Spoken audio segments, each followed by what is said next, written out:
आदित्य वाजपेयी जी महाकाल बाबा की कृपा से हम 99 इंटरव्यू तक पहुंच चुके हैं। बिल्कुल। तो आप आज 99 वाला इंटरव्यू दीजिए। बिल्कुल सर, आपने जो सबसे ग्राउंड की प्रॉब्लम बोल सकते हैं हम जिसको, सबसे बेसिक प्रॉब्लम, फील्ड की प्रॉब्लम, जिससे मुझे लगता है हर कस्टमर को, चाहे वो नया एयर कंडीशनर हो या पुराना एयर कंडीशनर हो, ये प्रॉब्लम तो फेस करना ही पड़ती है। उसको ऐसा लगता है कि मेरा एसी ठंडी हवा नहीं दे रहा है, गर्म हवा दे रहा है। हाँ, वो कभी किसी और के यहाँ जाता है, हाँ, तो उसको लगता है कि यहाँ ज्यादा कूलिंग है, मेरे घर पे जो एसी है हाँ। वो कूलिंग है। तो सर, आप मुझे पूरा डिटेल में बताइए कि कम कूलिंग के क्या क्या कारण हो सकते हैं, और जैसे आप फील्ड में जाते हैं तो आप बहुत सारी चीज़ें प्रॉब्लम फेस करते हैं, तो ऐसी क्या क्या प्रॉब्लम हुई और आपने उनको कैसे ठीक किया है, कि स्टेप बाय स्टेप चलना पड़ता होगा सर इसमें तो आपको। बिल्कुल। तो ये अपन डायरेक्ट जाके तो किसी मरीज का ऑपरेशन कर नहीं सकते। सही बात है ना। अगर कोई चीज़ बिना उसको परेशान किए हुए, कस्टमर को बिना परेशान किए, ज़्यादा उसका बजट नहीं बढ़ाते हुए, अगर कम बजट में उसका काम हो जाता है, सुविधाजनक तरीके से हो जाता है, जिसमें कस्टमर भी प्रसन्न रहता है और हम भी प्रसन्न रहते हैं और हमारा समय बच जाता है और कस्टमर का भरोसा उत्पन्न हो जाता है। ठीक है सर। तो ऐसे आप पूरा डिटेल में आप समझाइए अपने दर्शकों को, ताकि संबंधित लोग लाभान्वित हो सके कि आपने फील्ड में ऐसी कौन कौन सी प्रॉब्लम फेस की और उनका आपने किस क्रम में, किस सीक्वेंस में, कौन सी प्रक्रिया के अनुसार आपने उस समस्या का निराकरण किया, निदान किया। तो मुझे लो कूलिंग प्रॉब्लम ले सकता हूँ। हाँ, लो कूलिंग सबसे बड़ी प्रॉब्लम लो कूलिंग ही है सर। हाँ। तो ये प्रॉब्लम तो बहुत सभी एक्सपीरियंस करते हैं। हाँ। तो मैं आपको एक ऐसा एक्सपीरियंस बताता हूँ। हाँ। जिसमें एसी लो कूलिंग हुई। हाँ। जिसमें दिमाग एकदम चकरा गया। हाँ। कि ये 9 जो तरीके हैं। हाँ। इनको करने के बावजूद भी कूलिंग जो एसी है। हाँ। वो सही नहीं हुआ। अच्छा, वो लो कूलिंग, कम कूलिंग देता रहा। अच्छा।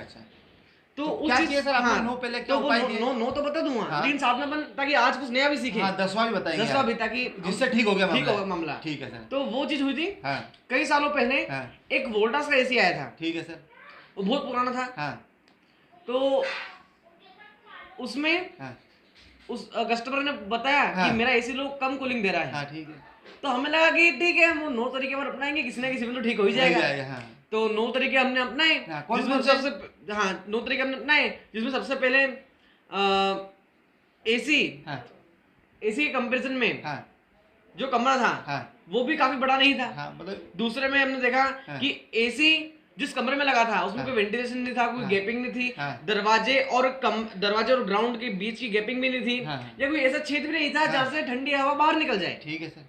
और तीसरे हमने आउटडोर यूनिट पर पहुंच गए। आउटडोर यूनिट के कंप्रेसर पर भी डायरेक्ट सनलाइट नहीं पड़ रही। अच्छा, ठीक है। और आउटडोर यूनिट के कंडेंसर कॉइल सहित पूरी आउटडोर यूनिट में कहीं भी डायरेक्ट सनलाइट नहीं पड़ रही। मतलब चारों आपने तरीके आजमा लिए, चारों सही थे। सोचा कि ऐसा थोड़ी होता है। 4 हो गए, 5 6 7 बचे हमने। बहुत सारी। हमने फिल्टर साफ कर दिए। ठीक है। इवापोरेटर साफ कर दिए।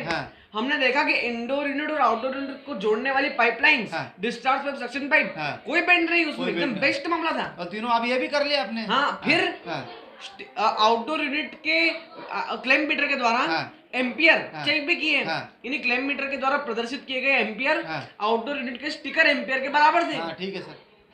साथ में देखा, रेफ्रिजरेटर को चेक किया कि गैस कम ज्यादा तो नहीं। तो गैस भी सफिशिएंट मात्रा में थी। बराबर, ठीक है।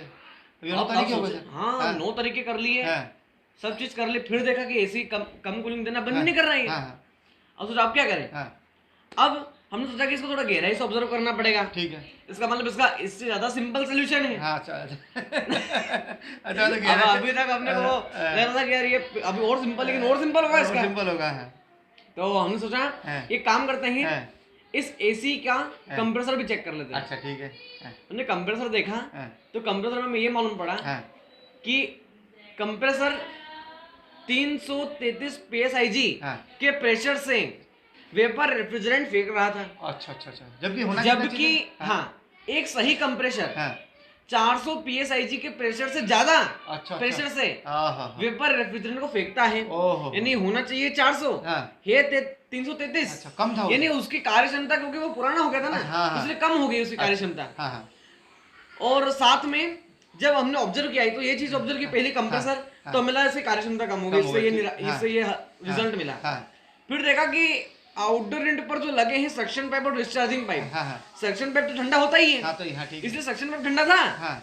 साथ में डिस्चार्जिंग पाइप भी कूल्ड था, ओहो ठंडा था। हाँ तो डिस्चार्जिंग पाइप को ठंडा है। हाँ अब फिर हमने ऑब्जर्वेशन में ज्यादा की हाँ। तो मालूम पड़ा कि आउटडोर यूनिट पर जो सक्शन पाइप और डिस्चार्जिंग पाइप लगे हैं, हाँ सक्शन पाइप तो ठंडा है ही, हाँ। होना भी चाहिए, हाँ लेकिन डिस्चार्जिंग पाइप भी ठंडा था। हाँ, जबकि होना नहीं चाहिए सर। हाँ होना नहीं चाहिए, हाँ। लेकिन हमें ये भी मालूम था हाँ। कि जिस एसी की आउटडोर यूनिट के अंदर हाँ। कैपिलरी ट्यूब लगी होती है, हाँ उसका डिस्चार्जिंग पाइप हाँ ठंडा होता है। अच्छा अच्छा हाँ तो इसका मतलब हमें ये मालूम पड़ गया हाँ। कि आउटडोर यूनिट के अंदर कैपिलरी ट्यूब लगी है। अच्छा अच्छा तो हम इस दोनों फैक्ट से कि हाँ। कंप्रेसर की कार्यक्षमता कम हो गई हाँ। और आउटडोर यूनिट के अंदर कैपिलरी ट्यूब है, हाँ। इसे समझ गए कि इस एसी की प्रॉब्लम को कैसे ठीक करना है। अच्छा अच्छा अच्छा कैसे किया? हाँ इसका एक हल तो ये था हाँ। कि कंप्रेसर बदल दो, हाँ जिससे कि जो जिस कार्य क्षमता का कंप्रेसर चाहिए, हाँ। उससे कंप्रेसर जब अभी क्या हुआ, हाँ। कंप्रेसर की कार्य क्षमता कम होगी, मतलब बूढ़ा हो गया सही कंप्रेसर। बात। तो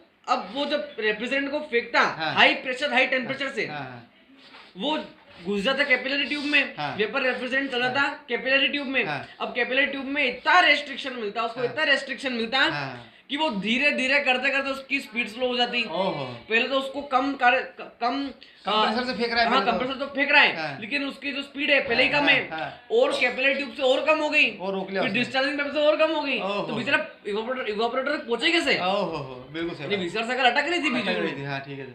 तो अब तो कंप्रेसर अगर बदल देते, हाँ। अच्छा कंप्रेसर ले आते, हाँ। तो उससे क्या होता, जिस स्पीड से कंप्रेसर को फेंकना चाहिए हाँ। उस स्पीड से वो रेफ्रिजरेंट फेंकता, हाँ कैपिलरी ट्यूब में जाता, हाँ। वहां से डिस्चार्जिंग पाइप में जाता, हाँ। और जैसा वोल्टास ने बनाया था वैसा हो जाता। हाँ हाँ लेकिन अब कंप्रेसर की कार्यक्षमता होगी कम, हाँ। तो हमने सोचा अगर उसकी कार्यक्षमता कम है, वो बूढ़ा हो गया है, हाँ। तो उसको काम भी कम देते हैं। हाँ कम भी देता है। हाँ तो क्या करा सर आपने फिर? तो फिर हमने सोचा इसकी जो कैपिलरी ट्यूब है, हाँ आउटडोर यूनिट में लगी जो कैपिलरी ट्यूब है, हाँ। उसको हम इंडोर यूनिट में लगाकर शिफ्ट कर देते हैं। ओहो मतलब आउटडोर से हटा के इंडोर इंडोर में शिफ्ट कर देंगे। अच्छा अच्छा अच्छा कुछ करना नहीं हाँ, रहेगा। हाँ। इंडोर यूनिट के इवापोरेटर में एक डिस्ट्रीब्यूशन बॉक्स लगा रहता है, डिस्ट्रीब्यूशन पाइप लगा रहता है, वहां पर 5 से 6 हो जाएंगे, 5 हो जाए। लेकिन बेचारे कंप्रेसर का तो हाँ। वो जो बूढ़ा हो गया है, हाँ। उसको काम तो कम दे हम हाँ, कम उसको से मदद कम। मिल जाएगी एक तो वो उसको। पहले ही हाँ। 333 में फेंक रहा है वो हाँ। रेफ्रिजरेंट, हाँ। ने कैपिलरी ट्यूब उसको कम कर देती है, तो बेचारा क्या करे? क्या करे सर? अरे वाह सर बहुत बढ़िया। और बेचारे हम कस्टमर को भी देखा हाँ। कि बेचारा ये तो मेंटेन हो नहीं पा रहा है, हाँ। उसको और बोल दो कि नया कंप्रेसर डलवाना है, हाँ, तो तो उसको वो भगा ही देने को, क्या कर रहे हैं लोग?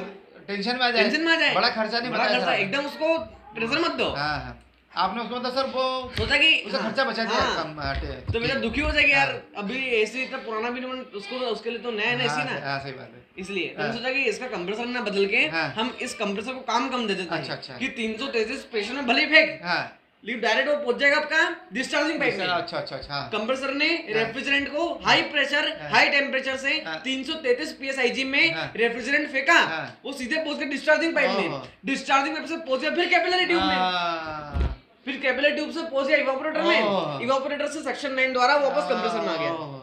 यानी कंप्रेसर भी खुश, हाँ। कैपिलरी ट्यूब भी खुश, और कस्टमर भी खुश, भगवान भी खुश। भगवान तो आपने क्या किया, कैपिलरी ट्यूब का स्थान बदल दिया, बदल दिया बस। आउटडोर से हटा के उसको इंडोर यूनिट के वापस शिफ्ट कर दिया। बिल्कुल बिल्कुल डिस्ट्रीब्यूशन बास्को के पास फिक्स कर हाँ। दिया, तो इससे तो प्रॉब्लम हल हो गई सर। हल हो गई। क्या मत कर दी सर? हाँ कैपिलरी हमने कोई फंक्शन तो बदला नहीं, हाँ हाँ कैपिलरी ट्यूब हटा के निकालने से उसका और फंक्शन रिस्ट्रिक्शन हटा दिया वहाँ से। रिस्ट्रिक्शन हटा दिया, और वहाँ उसको वहाँ शिफ्ट मतलब कर दिया। यहाँ गतिरोध यहाँ लगा तो उसको आगे लगा दिया। हाँ ताकि यहाँ से पूरा उसको फोर्स से जाए और वो फोर्स उसको वहाँ पे उसको कर हाँ, दे। हाँ। अरे क्या बात है सर, ओहो सर तो आपने क्या हाँ। गजब का बताया, बहुत बढ़िया सर। एक बार रिवीजन कर ले। हाँ कर लीजिए ना सर, बताइए। हाँ हुआ क्या था हाँ। कि वोल्टास का एसी बहुत पुराना था, हाँ। ये कई साल पहले की बात है। हाँ वहां पर एसी में प्रॉब्लम आ रही थी हाँ कि एसी लो कूलिंग दे रहा है, कम कूलिंग दे रहा है। हाँ तो हमने सोचा कि 9 तरीके हैं अपने पास, हाँ किसी ना किसी एक टाइम पे तो हो ही जाएगा एसी ठीक। हाँ तो एसी पे सारे 9 तरीके अपना लिए, सारा 9 अपना हाँ। लिया। अच्छा फिर भी ठीक नहीं हाँ, होगा? फिर भी ठीक नहीं हुआ मामला। हाँ, हाँ। बोले अब क्या करें, हाँ। अब सोचा कि इसको थोड़ा और ध्यान से ऑब्जर्व करेंगे, हाँ। यानी इसका और सिंपल हल है। हाँ अच्छा अच्छा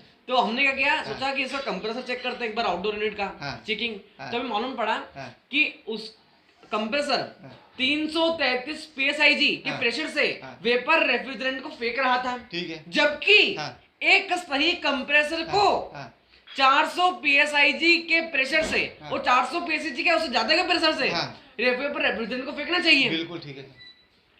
लेकिन ऐसा नहीं हो रहा। हाँ, इसका मतलब हम समझ गए हाँ। कि कंप्रेसर क्योंकि बहुत पुराना हो चुका है, हाँ। तो वोल्टास कंपनी तो कब से हाँ, भेज रही है। बहुत सर टाटा कंपनी तो सर अंग्रेजों के जमाने से चल रही है। हाँ, सही बात तो है। इसका मतलब उसका हाँ। कंप्रेसर की कार्यक्षमता थोड़ी कम हो गई है, हाँ, तो इसको हम करेंगे या तो कंप्रेसर बदल देंगे, हाँ, फिर हमने देखा कि एसी की आउटडोर यूनिट पर जो डिस्चार्जिंग पाइप और सक्शन पाइप लगे हैं, सक्शन पाइप तो ठंडा होता ही है, वो था भी, साथ में डिस्चार्जिंग पाइप भी ठंडा था। अच्छा अच्छा, इतना ठंडा नहीं था, नॉर्मल ठंडा था। हाँ ठीक है।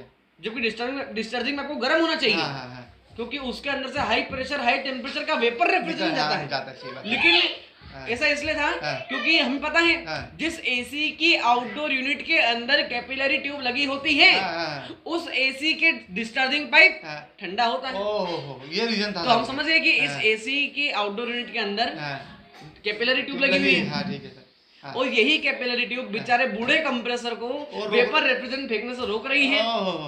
बेचारा वो 333 psi के प्रेशर से फेंकता है रेफ्रिजरेंट, कैपिलरी ट्यूब में जाता है, वो और स्लो आता है, स्लो जाता है, तो वो इंडोर तक पहुंच नहीं पाता, वो इंडोर तक पहुंच नहीं पाता वो। ठीक है। तो हमने सोचा कि कंप्रेसर बदलेंगे तो बेचारा कस्टमर दुखी हो जाएगा, क्योंकि इतना महंगा था कंप्रेसर, और अभी उसको अपने जल्दी एकदम झटका देंगे मजे नहीं आएंगे। कोशिश करके देखें उसको। हाँ, तो सोचा कि इसका कोई अल्टरनेटिव हल निकल जाए जो आसानी से काम हो जाए, ओके है ना। तो हमने सोचा कि इसकी कैपिलरी ट्यूब का स्थान बदल दे तो क्या हो जाएगा। तो कैपिलरी ट्यूब लगी थी कंप्रेसर के पास इंडोर आउटडोर यूनिट में, तो कैपिलरी ट्यूब को आउटडोर यूनिट से निकालकर इंडोर यूनिट के अंदर शिफ्ट कर दिया। कहाँ लगा? इंडोर यूनिट के अंदर, इवापोरेटर के अंदर डिस्ट्रीब्यूशन जो लगा रहता है, वहां पर 5 पाइप रहते हैं, 6 हो जाएंगे, क्योंकि बेचारे बूढ़े कंप्रेसर का तो काम हो जाएगा ना, कंप्रेसर बदलना भी नहीं पड़ा, और कंप्रेसर को भी और काम भी हो गया, एसी प्रॉपर कूलिंग देने लग गया। क्या बात कर दी सर, मतलब अरे वो तो नया हो गया, देखा जाए नया हो गया।